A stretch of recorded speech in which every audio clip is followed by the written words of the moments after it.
प्रेम संबंधाच्या संशयातून पतीच्या हत्येचा तपास. पत्नी प्रियकरासह चौघेच पोलिसांच्या ताब्यात. वर्धा जिल्ह्यातील हिंगणघाट तालुक्यातील शेकापूर येथे एका 42 वर्षीय व्यक्तीच्या मृत्यूचे प्रकरण समोर आले असून या प्रकरणाचा तपास करताना पोलिसांना प्रेम संबंधाच्या संशयातून हत्या झाल्याची बाब समोर आल्याची माहिती आहे. मृतकाचे नाव संतोष पांडुरंग केकाडे, वय 42 असे आहे. पोलिसांच्या प्राथमिक तपासानुसार संतोष केकाडे यांच्या पत्नी सपना केकाडे, वय 36, संतोष यांचे चुलत भाऊ शुभम रमेशराव केकाडे यांच्यासोबत प्रेमसंबंध असल्याचा संशय तपासात समोर आला आहे. पोलिसांच्या माहितीनुसार 16 ऑगस्टच्या मध्यरात्री घरातच संतोष यांचा गळा आवळून मृत्यू झाल्याचा प्राथमिक संशय आहे.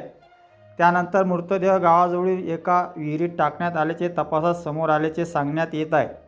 या घटनेनंतर विशेष बाब म्हणजे सपना केकाडे यांनीच संतोष बेपत्ता असल्याची तक्रार वडनेर पोलीस ठाण्यात दाखल केली होती.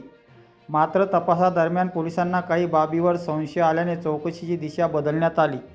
चौकशीत प्रेमसंबंध आणि कथित हत्येच्या कटासंदर्भात माहिती समोर आल्याचे पोलिसांकडून सांगण्यात आले आहे.